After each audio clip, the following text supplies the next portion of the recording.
Olá, pessoas que seguem o canal do Grupo Espírita Luz, Amor e Caridade, né? GELAC. Fui convidado pela queridíssima Nathalie, estou pronunciando correto o nome? Nathalie, para compor uma palestra em vídeo, né? Já que vivemos nesse momento aí provisório, se Deus quiser, de isolamento social, e as palestras estão sendo feitas, né, para que não se perca o fio da meada, né, do nosso conhecimento doutrinário. Estamos usando essa ferramenta abençoada que é a internet, que é essa possibilidade, né, que para mim sempre foi uma ótima ferramenta a internet. Há quem a amaldiçoe por tantas coisas ruins que são veiculadas, mas aí é o uso que cada um faz, é a ferramenta, né? Como se diz, você pode usar uma enxada para arar e produzir alimentos, ou para partir o crânio de alguém, né? Cometer um assassinato. Essa que é a verdade. Então, nesse momento, essa ferramenta está sendo realmente abençoada, iluminada, porque podemos dar continuidade ao trabalho doutrinário, lembrando que, né, nós, enquanto espíritas, as pessoas, os espíritas que fazem parte de instituições espíritas, nesse momento de dificuldade, não podem, né? Não se pode esquecer os nossos deveres, né? Não se pode, por exemplo, pela internet fazer o trabalho social, né? O amparo aos necessitados, né? Encarnados, vamos dizer assim, né? Mas isso é feito também com o devido cuidado, a devida cautela, para que não falte também.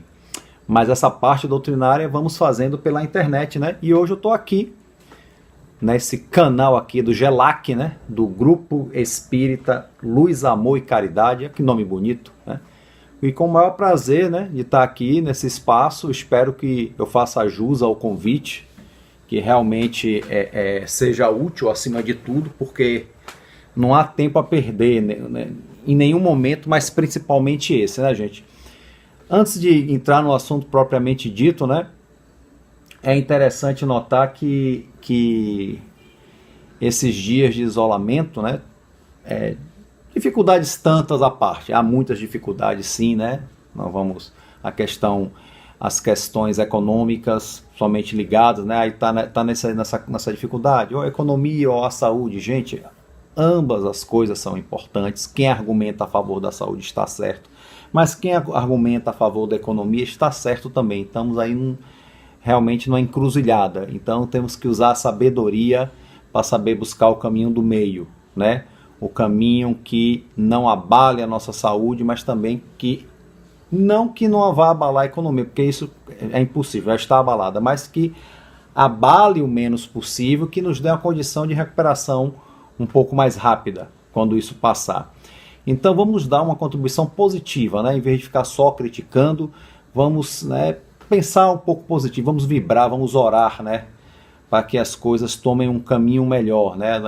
O pensamento tem muita força, né? Quando a gente aprende espiritismo, a gente sabe que o pensamento tem força. A oração não é a oração no sentido dogmático, não, mas a oração, assim, a força do pensamento, do bom pensamento, da boa evocação. É isso? Então vamos nesse momento focar nisso aí, né, pelo nosso bem, né, acima de tudo, né, o bem de todos, o bem comum nesse instante. E vamos dar seguimento realmente ao trabalho doutrinário, né, que é o tema hoje, né, a GELAC está no estudo da obra O Céu e o Inferno, que é da codificação, né, de Allan Kardec, está aqui, é a quarta obra publicada por Allan Kardec, e que é uma obra assim sempre muito ousada. O Espiritismo, ele é todo ousado. Imagine que ousadia lançar o Livro dos Espíritos, né? Tem que ver o filme de Kardec, tem uma ideia, porque para mim aquele filme, perto do que foi Kardec, do que eu acredito do que foi Kardec, foi um filme até fraco, né? Mas nos deu uma ideia, né? Foi um bom filme porque nos deu uma ideia. Talvez um filme nunca será um suficiente para falar sobre o surgimento do espiritismo, sobre o perfil de Allan Kardec e tudo mais. Não, acho que teria que ser uma série aí, sei lá, na Netflix aí, com as 3 temporadas, vamos dizer assim, para conseguir abarcar isso aí, né, de uma forma séria, de uma forma concisa, né? E o filme ele vai até o lançamento do Livro dos Médiuns, né, que é o segundo livro, né? Não vejo comentar que chega nem ao Evangelho segundo o Espiritismo, que seria o terceiro da obra. Então, o Céu e o Inferno seria o quarto livro da obra, né? Que tem um subtítulo muito assim interessante, né? A Justiça, o Céu e o Inferno ou a Justiça Divina segundo o Espiritismo, né? As penas futuras, o que acontece depois da morte. Essa é a preocupação. A coisa que a gente mais se preocupa, gente, é com a morte. O medo da morte, o medo de morrer. Eu sempre questiono, inclusive, que é algo que está aqui no Céu e Inferno, não é o capítulo que me foi dado para trabalhar, mas que eu sempre gosto de comentar, né? Que Allan Kardec declara: por que o espírita não teme a morte? Eu sempre pergunto: que espírita, meu caro Kardec, que não teme a morte?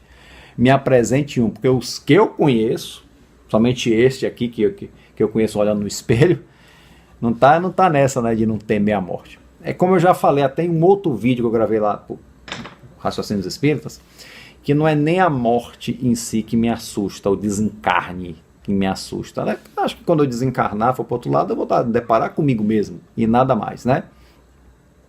Eu vou ter com certeza, minhas desilusões, minhas angústias, mas talvez tenha algumas poucas alegrias, quem sabe, né? Temos que ser otimistas com relação a isso também, né? Mas o tipo da morte é o que me preocupa. Realmente a morte violenta. Todo mundo tem mais de morrer de paulada, gente. É terrível. Você morrer espancado, uma coisa assim. Sabe? A morte violenta é a que mais que me causa temor. Então é a forma da morte. Então morrer com uma doença braba, que você morra agonizando, morrendo de dor. Se é que hoje não se morre mais muito de dor, né? Estamos na época da tecnologia, tem morfina, tem várias substâncias aí que aliviam a nossa dor, né? Pior nos séculos passados aí que não tinha esse recurso. Então é a forma da morte. E é interessante isso que eu estou falando, que é como o capítulo começa, né? Quando se fala aqui, que é justamente... qual é o capítulo? É o início da segunda parte de O Céu e o Inferno, né? Que são os exemplos. E o capítulo 1 fala justamente a passagem, ou seja, a passagem da vida corporal para a vida espiritual. E começa justamente isso, ó, assim, ó. A confiança na vida futura não exclui as apreensões da passagem desta para outra vida. Quer dizer, mesmo a gente confiando que existe a vida futura, que há um plano espiritual a qual a gente está destinado, isso não apaga o nosso medo e a nossa angústia, né? Interessante.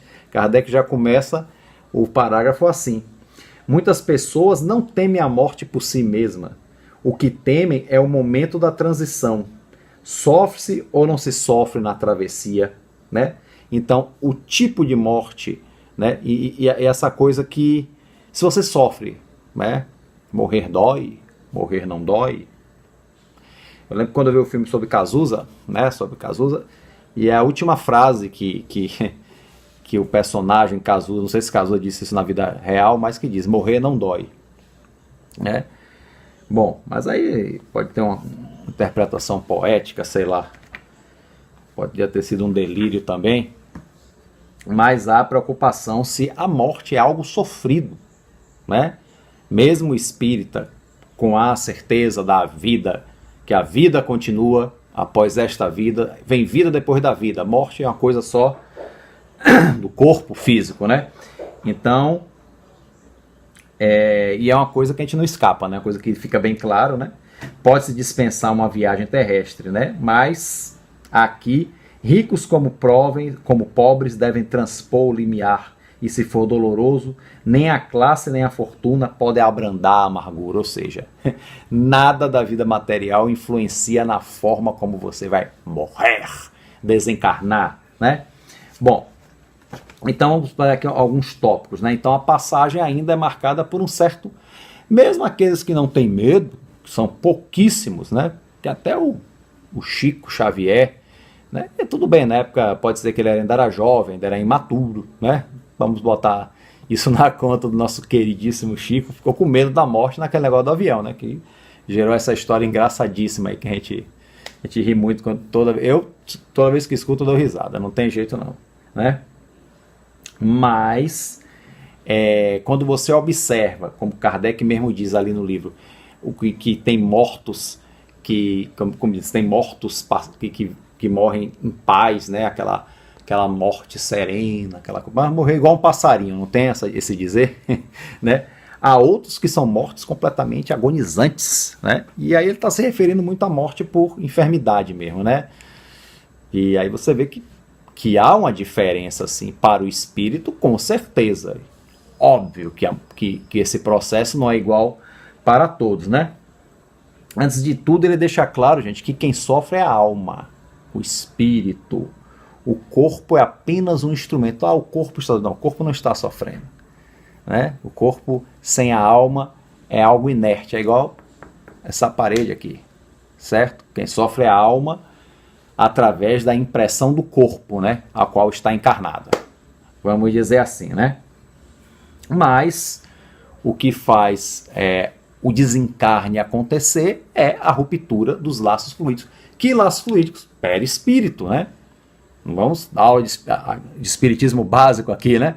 O perispírito, que é o nosso corpo semifluídico, né? Que dá forma ao espírito e que serve de laço para ligar o espírito ao corpo durante a encarnação, né?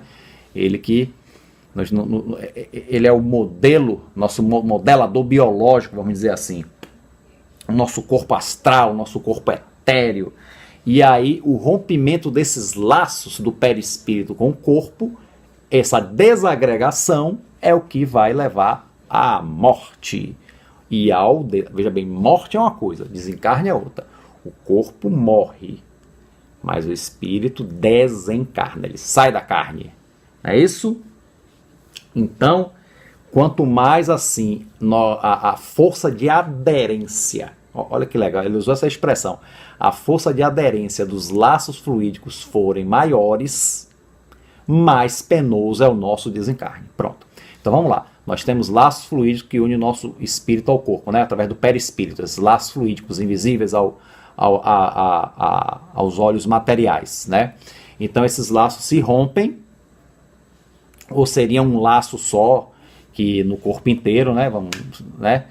Mas isso vai se rompendo. Então o rompimento desses laços que podem ser mais ou menos duradouros ou não, né? É o que vai definir o estilo de desencarne. Então quando os laços têm uma aderência muito grande, né? Quando é mais difícil de romper, a morte é mais penosa, porque a pessoa está desencarnado e ainda sentindo as sensações do corpo físico, né? As dores do corpo físico, e muitas vezes até o corpo está sendo sepultado, a decomposição, os vermes, essa coisa toda, coisa que já foi muito descrita nos textos de Kardec. E o interessante que não é mencionado, né, que não era um hábito no contexto ali, a cremação. Imagine, né? A pessoa, nesse mesmo raciocínio, a gente vai ver que na cremação a pessoa vai sentir as chamas também, né? Não que as chamas atinjam o espírito, não, é porque está ligado, né, fluidicamente ainda ao corpo, aos despojos, uma coisa psicológica, realmente por causa de um apego ou uma morte por suicídio, né, que também é o que causa mais aderência fluídica na morte por suicídio, como nós sabemos, e aí vai se sentir maior todas as sensações do corpo, né? Que é muito diferente para a alma, para o espírito mais desmaterializado, para o ser mais espiritualizado. A morte já é uma coisa que acontece com a tranquilidade maior. Os laços, eles se rompem com facilidade, é uma coisa suave, né? Essa é a grande diferença. Então a questão é o quê? A questão é o quê? É a postura moral, espiritual de cada um. Quanto mais a pessoa é espiritualizada e menos apegada às questões materiais, mais o seu desencarne é mais suave, é menos sofrido ou não sofrido, não tem sofrimento nenhum, né? Interessante. Quanto mais somos apegados, imagine, né? Imagine quando a gente está ali apegado a algo que nos machuca, a gente não larga, né? Óbvio que nós vamos nos machucar muito mais. É uma coisa simples, é uma escolha, é uma atitude de cada um, não é um castigo de Deus. Então, não precisamos ser espíritos perfeitos, iluminados, para aprendermos o desapego, né? Não nos apegar àquilo que está nos fazendo mal. Consequentemente, no momento do desencarne, a gente não vai se apegar ao corpo, as questões materiais, a gente vai procurar se libertar dentro das nossas possibilidades, né? Dentro das nossas conquistas espirituais. Tá bem.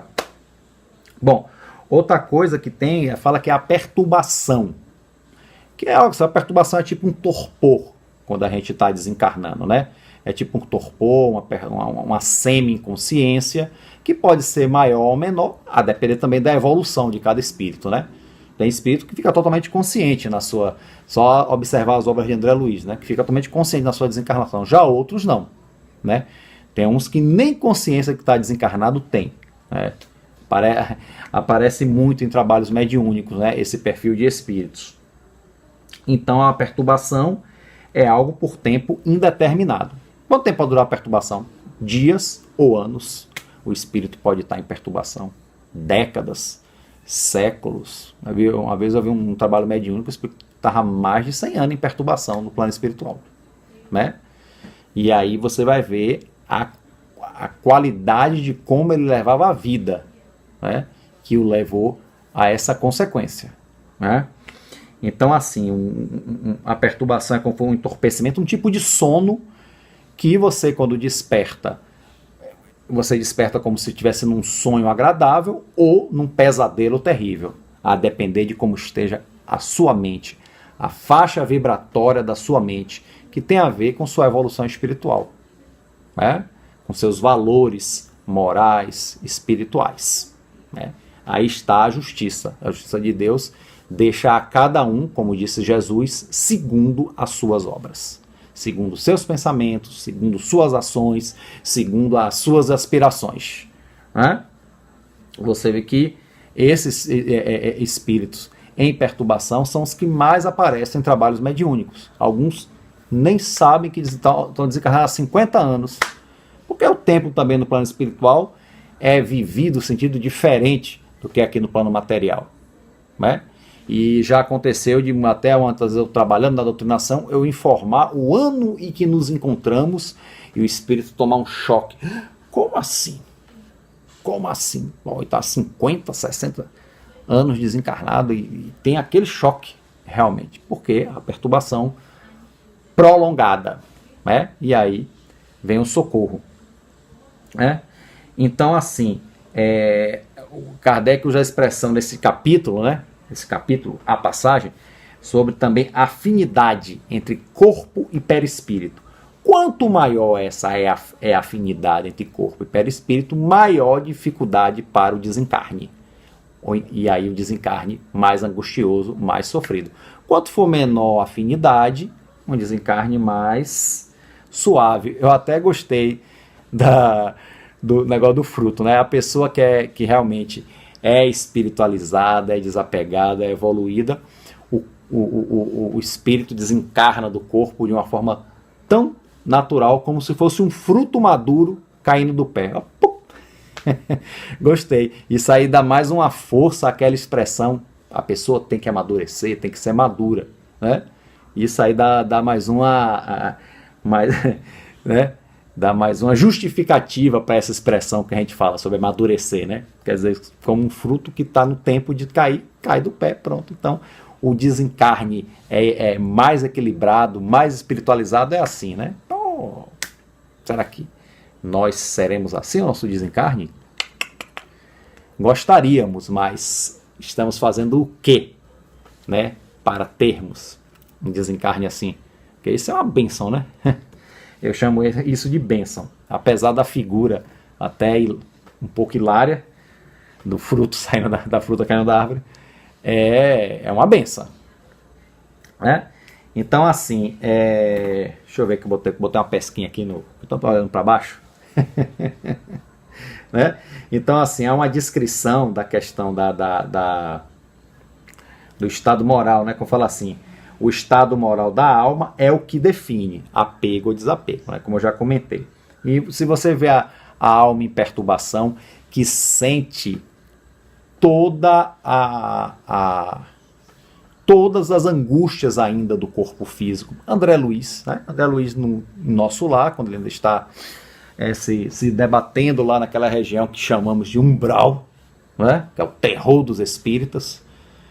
Quer dizer, os espíritas tiram o inferno e bota um umbral no lugar. Interessante, né? Mas, quando ele está lá, né, nesse processo de perturbação, ele sente todas as sensações do corpo, inclusive fome, sede, dores e todas as reações físicas do corpo, químicas, biológicas. Cresce a barba. Que barba, gente! Né? No plano espiritual, ele diz que cresce a barba, cresce o cabelo, fica desgraçado, fica igual um mendigo. Olha a tamanha afinidade ainda que ele guardou do corpo físico, que as funções biológicas do corpo físico são replicadas no perispírito, como crescer o cabelo, crescer a barba, ficar sujo, fedendo, ficar com fome, com sede, com frio, sei lá. Isso aí não descreve no livro, mas provavelmente também com vontades de ir ao banheiro, né? Necessidades sanitárias também, né? Então, isso aí mostra realmente o apego à matéria e a perturbação prolongada pós-desencarne. Apesar de que o André Luiz não está perto do corpo, pela distância, que ele não está no ambiente que o corpo dele se encontra, que muito espírito fica inclusive no cemitério, preso ao corpo e tudo mais. Não, André Luiz não está lá, ele está numa região espiritual, né? Não está ali junto na região material. Está na região inferior, mas é espiritual. Então, demonstra que o André Luiz já teve uma certa ascensão, um certo afastamento, sim. Porém, apesar do afastamento, levou essas sensações com ele, né? Tanto que ele sentia. Então, essa descrição que é dada aqui nesse capítulo, a passagem, você pode comparar fácil com a situação de André Luiz no umbral, né? Que ele fala aqui, o espírito não tem toda a lucidez e tudo mais. Pronto. Existam pontos entre o corpo e o perispírito que ele sente golpes e sofre-os, né? Então é mais ou menos isso aqui. Todo mundo vai ler, né, gente? O capítulo, eu vou ficar lendo letra por letra aqui, né? Mas é importante que o espiritismo é estudo, né? Então aqui eu estou dando uma palhinha para vocês. Vocês têm que pegar o capítulo Céu e Inferno e ler. Isso aqui é a passagem com atenção. Se não entender, lê de novo. Que é assim que eu faço, né? É assim que todos devem fazer. Ok? Então, passando aqui, isso aqui, né? Gente, existe tipos de mortes diferentes que Kardec faz uma divisãozinha ali também, né? A morte natural. O que é a morte natural? A morte por causas naturais, idade, doença. Se é que é muita controvérsia essa questão de morte natural. A morte por doença é natural? Depende, se for uma doença que foi forjada, quem fuma muito, por exemplo, e desenvolve um câncer no pulmão e morre disso, desencarna disso, acho que não é muito natural não, né? Não foi uma morte bem procurada, bem forçada, que no espiritismo aprendi que se chama isso até de suicídio de uma forma indireta, né? Não é um suicídio direto, porque não é consciente, a pessoa não é consciente, a pessoa não tem necessariamente a vontade de se matar, simplesmente se entregou ao vício, tem prazer naquilo, se compraz naquilo, é escravo daquilo. Eu conheço gente que viciada, que acorda de madrugada, acorda 3 da manhã para fumar, sabe? É coisa assim. Hoje em dia até que o tabagismo diminuiu muito, gente, realmente. Eu lembro que quando eu era criança era normal sentar no colo do meu pai e ele fumar. Não se tinha noção. Como é que isso... E hoje, né, hoje ele nem pensa nas coisas. Você pergunta, pai, hoje você fumaria com seu neto no colo? Ele, de jeito nenhum. Por quê? A consciência mudou, né? Hoje em dia se sabe mais do que antigamente, né? Então, é uma questão de conscientização mesmo, né? Então, assim,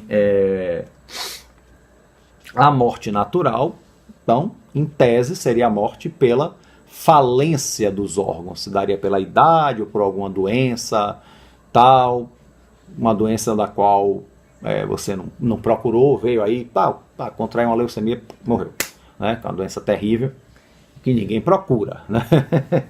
Vamos dizer assim. Então, nessa morte natural, quando o espírito é desmaterializado, né, quando o espírito é depurado, é evoluído, né, não é apegado às coisas materiais, essa morte é uma libertação, gente. É uma coisa, sabe, de você...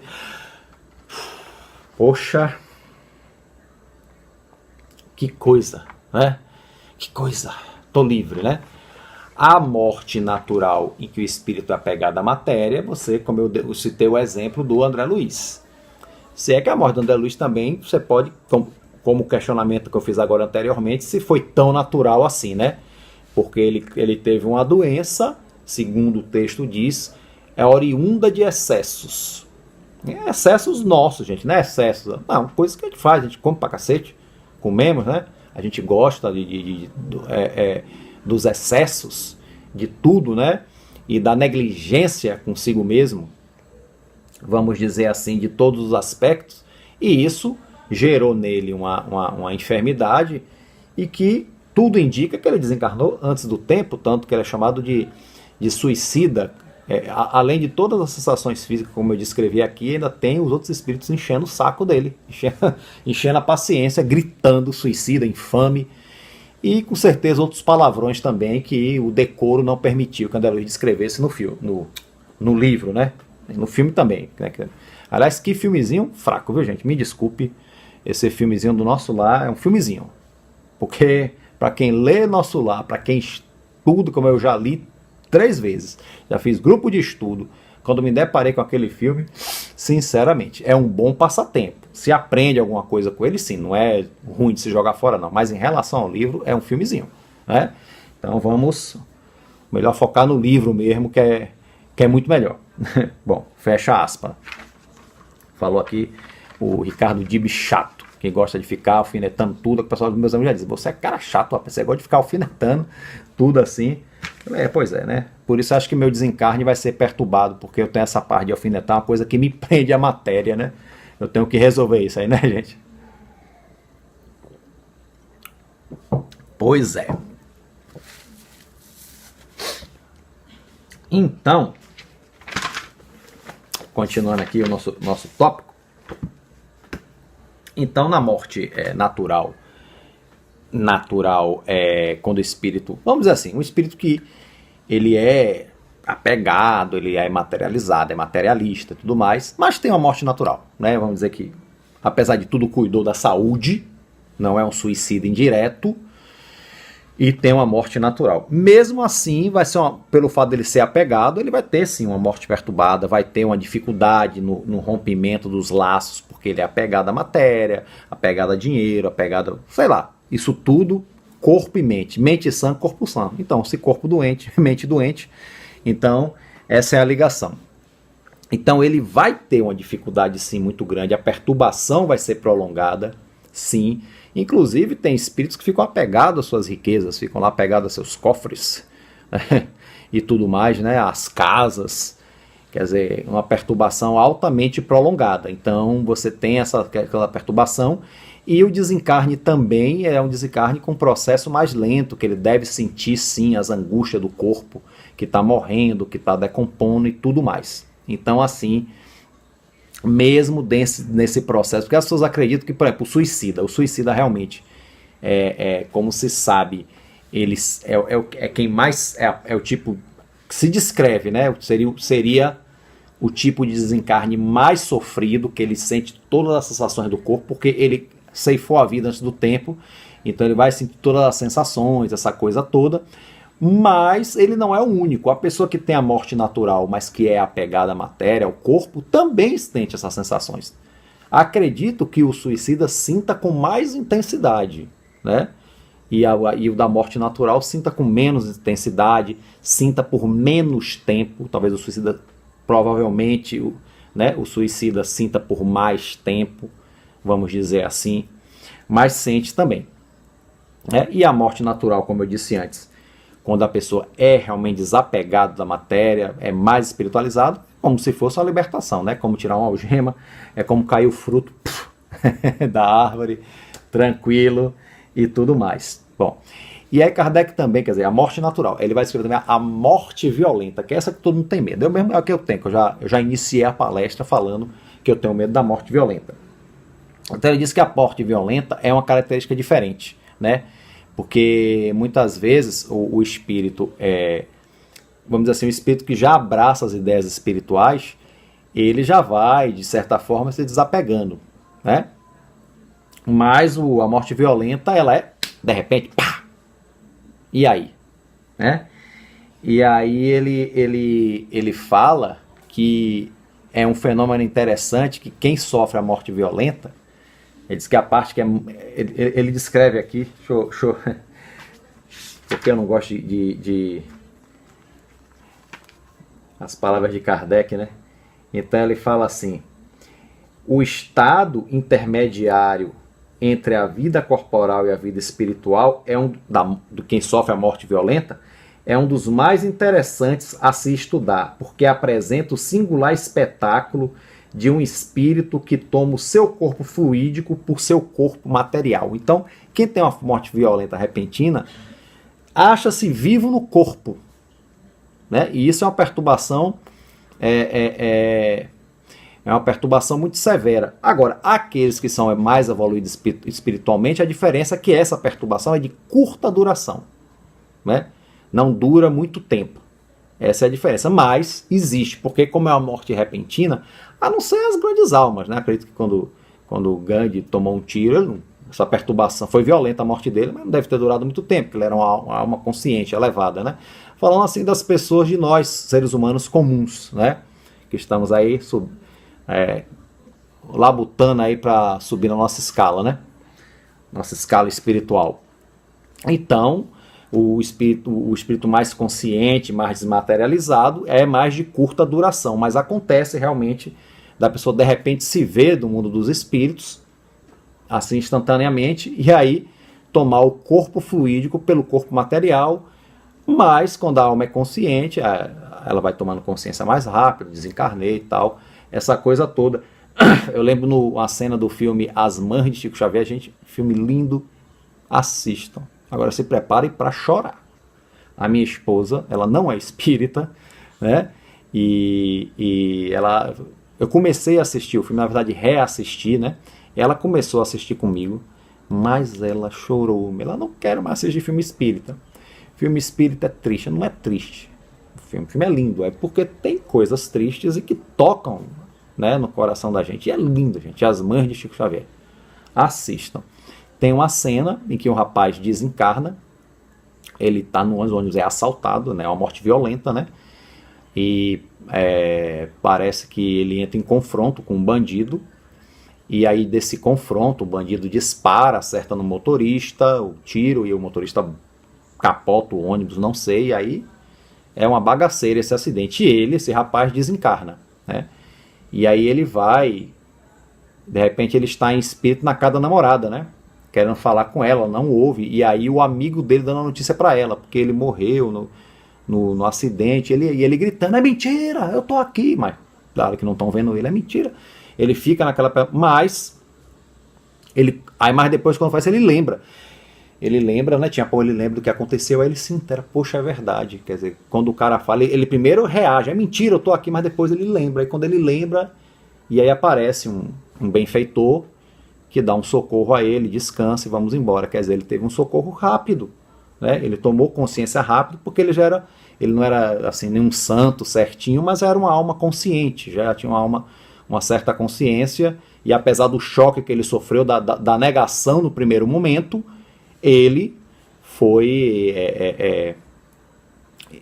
resgatado porque ele tomou consciência rápido, vamos dizer assim, da situação, né? Que é uma situação trágica, a morte violenta causa realmente esse trauma, mas quando somos espiritualizados, isso aí tende a amenizar ou o sofrimento, não vou dizer anulado, né? Porque o sofrimento faz parte, né? Jesus infelizmente sofreu, né? Uma alma pura, né, que veio e sofreu tanto, né, para desencarnar, então mostrando que infelizmente o sofrimento ainda faz parte da nossa condição humana, que um dia deixará de ser pela evolução, mas ainda faz parte, né? Mas o sofrimento pode ser maior ou menor a depender de nós mesmos, nossos pensamentos e ações e atitudes, né? E isso é uma coisa que sempre é uma tecla que é batida sempre, sempre no meio espírita, e tem que ser mesmo, ok? Então, né? E o suicídio, gente, é uma página à parte, né? Que eu não quero adentrar muito aqui, né? Porque assim, nem todo suicida morreu, suicida fica lá sentindo o corpo, sentindo os sofrimentos do corpo. Bom, em tese é assim, mas nem todo suicídio é igual, né? Nem todo suicida, porque é tudo suicida a mesma coisa, não. Há suicidas que um suicida que pode sofrer mais do que outro. Depende da situação em que ocorreu o suicídio, depende do estado da alma, depende de muita coisa. Então é uma página à parte para se analisar, né? Inclusive tem aqui no livro Céu e Inferno, nessa parte de exemplos, a gente vai ver, né? Exemplos, ele inclusive, no caso esse capítulo, a passagem, é a introdução para a parte de exemplos, né? Os exemplos do céu e inferno, né? Então você vai ter o capítulo 2, que são os espíritos felizes, que são comunicações de espíritos felizes, que tiveram bons desencarnes. Depois, espíritos numa condição mediana que é a maioria de nós, vamos dizer assim, né? E depois você vai ter aqui no capítulo 4, né? Mediana 3, capítulo 4, espíritos sofredores. Sofrem, não são necessariamente maus, somente sofredores. E o capítulo 5, destinado aos suicidas, quer dizer, já é uma análise à parte, né? O capítulo 6, os criminosos arrependidos. O 7, espíritos endurecidos. E o 8, expiações terrestres, né? Então, gente, esse livro aqui, ele é muito, muito bom. É uma coisa que, assim, codificação é codificação, né? Mas esse livro aqui, ele tem esse quê especial de que a gente tenha todas essas ideias contidas no Livro dos Espíritos, sim, a obra primeira, mas ele detalha o céu e o inferno, ou a justiça divina segundo o Espiritismo, ele detalha muito mais, enriquece muito mais esse assunto, e para mim é uma obra imprescindível que é pouco estudada no movimento espírita. Eu acho interessante que dos livros da codificação ele é muito pouco estudado. Não sei porquê, mas deveria ser, não é que ele devia ser mais ou menos, devia ser tão estudado quanto os outros. Pentateuco, tudo mais, aquela obra suplementar, o que é o Espiritismo também, deveria ser também, que tem os diálogos com o padre, com o crítico, com o cético. Muito bom aquele diálogo, e eu nunca vi nenhum grupo de estudo em lugar nenhum sobre esse livro, o que é o Espiritismo, né?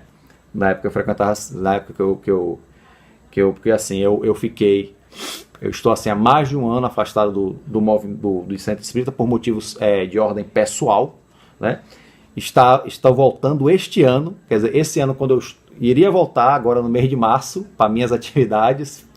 Aí acontece, aí enquanto a pandemia no caminho. Mas graças a Deus tem este recurso aqui para eu não ficar frustrado, né, gente? Porque assim, esse é o ano do meu retorno, 2020, que é, infelizmente 2019, parte de 2018, 2019 não foi possível por questões pessoais, nada ruim não foi aconteceu nada de ruim não, foi realmente coisas que realmente atravessaram o caminho, mas vamos em frente, né? A gente faz o que pode. E vamos fazer o que pudermos da melhor maneira possível, né? Ok. Então, assim, tem uma frase aqui que eu destaquei, né? Que é assim, que se valorizar mais a vida espiritual torna a passagem melhor. A passagem, essa expressão tão pitoresca, a passagem, né? O que é a morte? A morte é uma passagem. Eu penso que quando se fala que a morte é uma passagem, né? Não é uma passagem que você passa de um lugar para o outro, não. Acho que é a passagem de uma condição, né? Você está na condição, sei lá, de encarnado, e passa para a condição de desencarnado, né?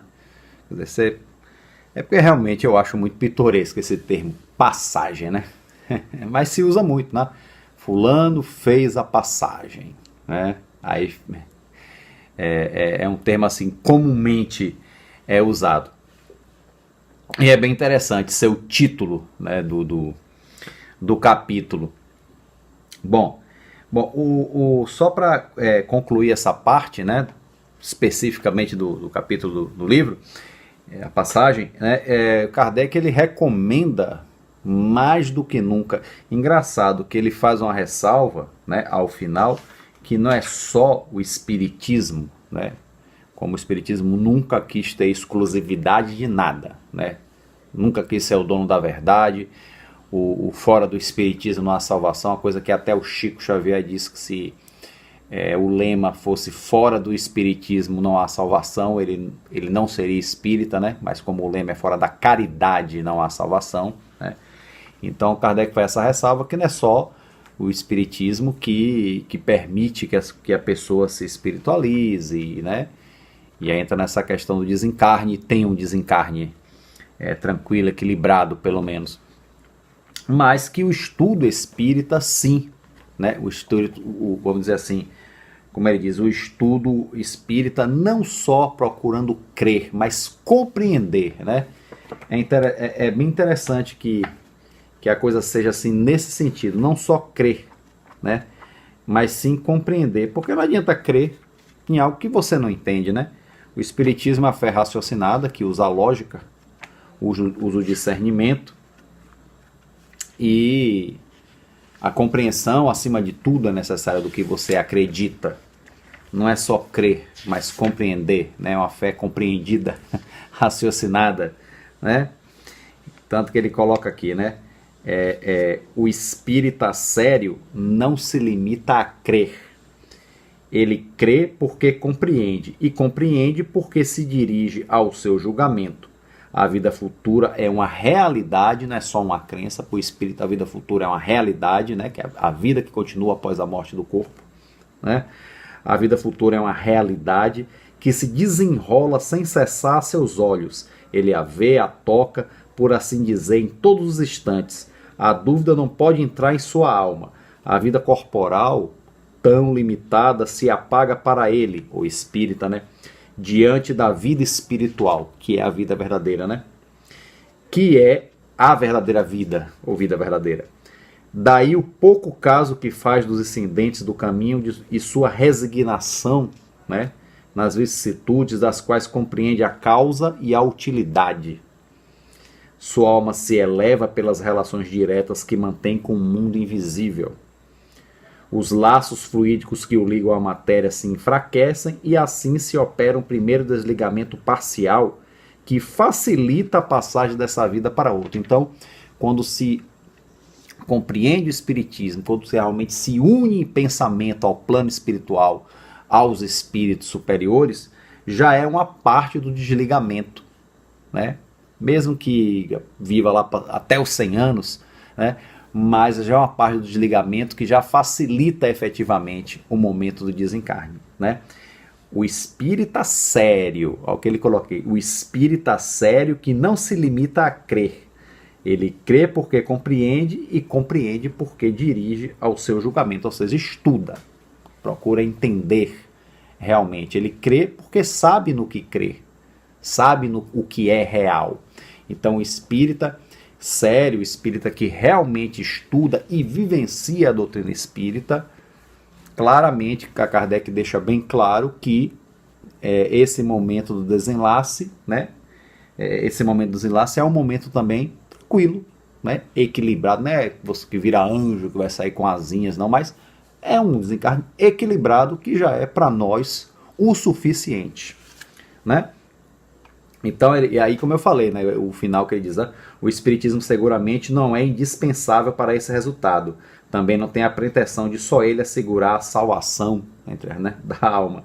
Mas facilita, veja bem, facilita pelos conhecimentos que proporciona, né, o conhecimento que o espiritismo nos traz, né, os sentimentos que inspira, né, os sentimentos nobres, né, e as disposições nas quais coloca o espírito a quem faz compreender a necessidade de se melhorar, né?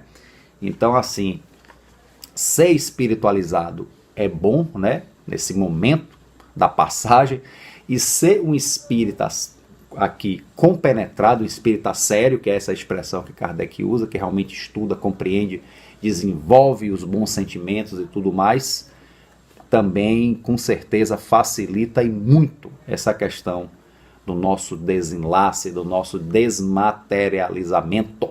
Poxa, essa expressão, acho que eu inventei agora, desmaterializamento, para que nós tenhamos um desencarne equilibrado. Digo assim, é aquela coisa onde está a tua mente, está aí teu coração, né? Nosso Mestre Jesus. E aí, gente, para complementar, tem um texto do livro Ementário Espírita, tá aqui, ó, Ementário Espírita, né? Divaldo Franco, pelo espírito Marco Prisco, né? Psicografado por Divaldo Franco, né? Um livro muito bom, inclusive. E que o último capítulo é justamente no exame da morte. Uau! Né? E aí ele nos dá, né, algumas... ementário, na verdade, são um conjunto de ementas, né? É o que se propõe, cara. Quem vai faz faculdade aí sabe, o ementário, o ementa de cada matéria. É o que a matéria se propõe, né? E aqui, então, o ementário espírita, que é o que o Espiritismo nos propõe, né? E ele aqui vai no exame da morte, que é o capítulo 60, é o último capítulo, né? Que ele fala assim: em favor de você mesmo, inclua diariamente entre suas preocupações a meditação em torno do fenômeno da desencarnação. Quer dizer, não é para você ficar pensando em morte de forma mórbida, não. Mas medite sobre a questão da desencarnação como uma coisa normal que vai acontecer com todos nós mais cedo ou mais tarde, né? Seja lá qual for a forma, né? Tranquila, atribulada, seja como for. O exercício mental sobre essa ocorrência, ou seja, a desencarnação, ser-lhe-á muito benéfico. Dessa forma, revista-se de equilíbrio para o retorno à vida espirituosa. É o retorno, não é porque é um retorno, a gente não está indo, a gente está retornando, porque é de lá que procedemos, né? Às vezes a gente esquece isso, né? Que pode dar-se inesperadamente, né? Somente.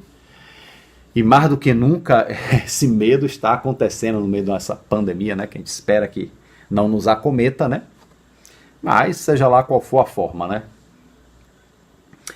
Torne o problema familiar a você, as que fazem parte do seu lar. Explique aos filhos sobre as responsabilidades decorrentes da indumentária física e viva psiquicamente arrumado. Quer dizer, viva como espírito que está na carne, né? Que está encarnado, vivendo a experiência física, né? Tal. Então, que puder dar uma lida, né?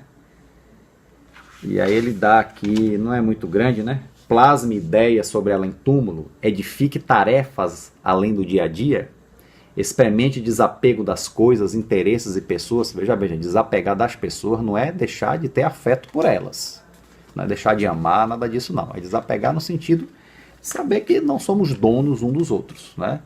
Andamos juntos, não amarrados, vamos dizer assim. Porque muitas vezes o apego às pessoas, a gente fala sempre o apego às coisas materiais, mas o apego às pessoas também é um problema, né? Muitas vezes a pessoa desencarna, está no plano espiritual e não consegue, né, seguir seu caminho do equilíbrio porque está apegado a pessoas, porque não quer abandonar a mãe, o filho, o ser amado, de certa forma. Mas é o amor, uma coisa bonita, mas está sendo vivenciado de uma forma desequilibrada, né, e acaba por ser prejudicial, apesar de partir de um sentimento nobre do coração. Então o desapego é isso, né? Não é deixar de amar, não é deixar de ter afeto, né? Pensa em termos de renúncia a bens e a afetos, tá vendo? Dilate o amor além do seu jardim doméstico, você não será poupado à desencarnação. Coisa, hein? Não seremos nenhum poupados. Como diria a Ariano Suassuna, né, que é um trecho até que está no Auto da Compadecida, tudo que é vivo morre. E essa é uma grande verdade, né? Comece hoje por isso mesmo um programa de libertação, saindo de você mesmo, espalhando o otimismo, pacificando o espírito, gente, ó, pacificar o espírito, ó, harmonizando-se com os desafetos, que é a parte mais difícil, né? Harmonizar com aqueles que são nossos desafetos, exercitar o perdão, né? Corrigindo a vontade viciada, né? Todos os tipos de vícios, não só os vícios físicos, como os mentais, que na verdade da mente é que parte tudo, né? Esquecendo mágoas, né? Que tem a ver com a questão de desafetos, alentando a esperança de felicidade mais tarde. Viva na terra, mas não esqueça de que um dia a vida o requisitará para outras instâncias. E considere o ensino evangélico, né, que eu comentei agora há pouco. Onde estiver o tesouro, aí está o teu coração. Né? E assim ele conclui, né, leitura que eu recomendo também, a Mentalidade Espírita.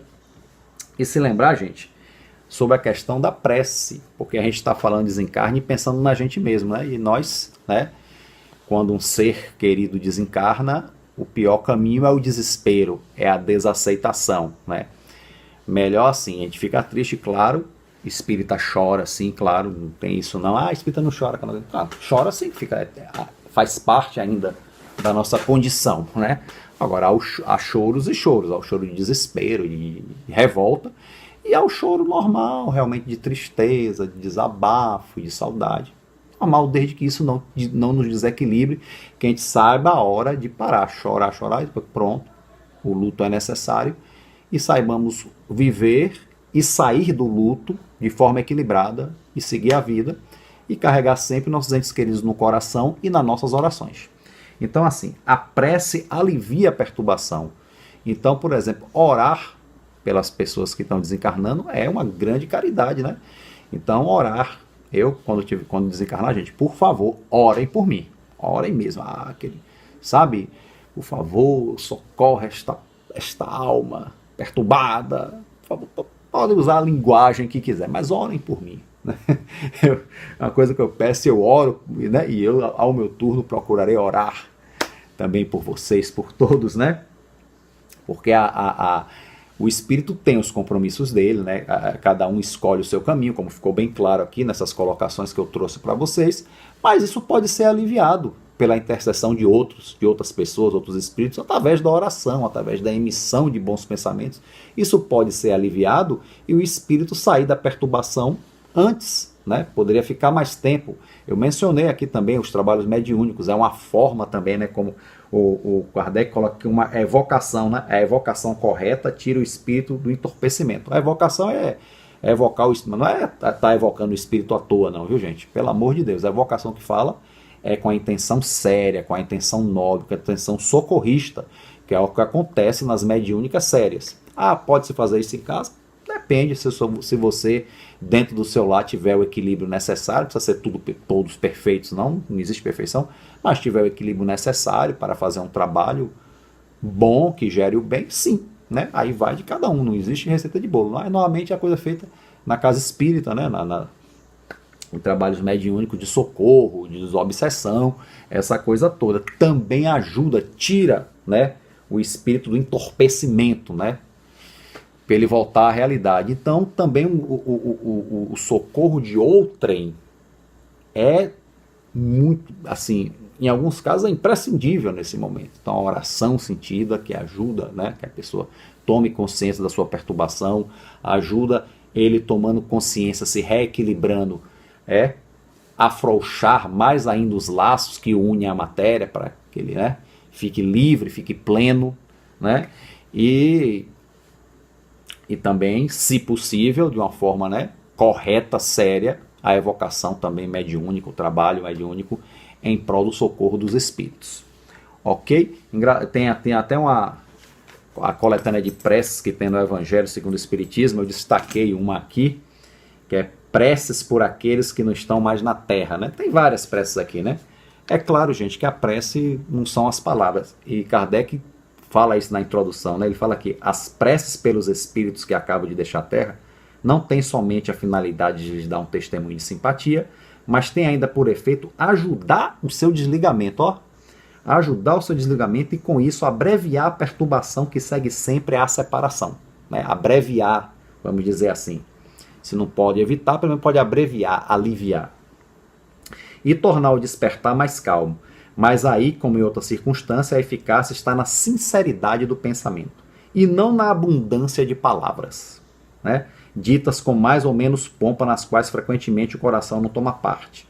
As preces que partem do coração ressoam em torno do espírito, quer dizer, as preces sinceras que partem do coração ressoam em torno do espírito, cujas ideias são ainda confusas, como as vozes amigas que vêm nos tirar do sono, né? Então é isso. Então ele daqui tem a prece aqui, uma prece até comprida, mas não importam as palavras se o coração não estiver participando. Ok, gente? Bom, eu acho que tudo que eu coloquei aqui ainda não é o suficiente, né? Eu acho que vocês que estão assistindo devem ainda se debruçar e estudar mais ainda sobre esse assunto, tirar as suas próprias conclusões, os seus próprios pensamentos, né? Isso aqui que é feito aqui nessa preleção, essa palestra, como vocês queiram chamar, é uma amostra, vamos dizer assim, do que é necessário para todos nós, né? Todos nós espíritas, não espíritas, mas a espiritualização é uma necessidade, não é? Então a instituição GELAC, né? Eu agradeço muito o compromisso, gostaria de estar fazendo presencial lá, né? Na sede da GELAC, lá no Imbuí, que eu não conheço ainda, né? Ia conhecer esse ano, né? Estava marcado, mas infelizmente não deu para eu ir, né? O Grupo Espírita Luz, Amor e Caridade. Eu ainda não decorei, eu só falamos GELAC, mas eu não decorei o significado da sigla, né? Mas estamos aí, a instituição GELAC, que tem esse canal aqui no YouTube, né? Que permite que os trabalhos doutrinários tenham a sua continuidade, né? E em breve estaremos juntos, né? Quando isso passar, estaremos juntos de corpo presente, vamos dizer assim, né? E eu ainda hei de conhecer a instituição GELAC pessoalmente, se Deus quiser, gente. Então, muito obrigado, viu? Fiquem com Deus, né? Que Deus abençoe vocês, né? Que Jesus ilumine as nossas mentes, os bons espíritos, para vivermos bem a vida, acima de tudo, e desencarnarmos bem, né? Desencarnarmos bem quando chegar a nossa hora, que um dia vai chegar, né, gente? Então fiquem com Deus, muito obrigado e até a próxima.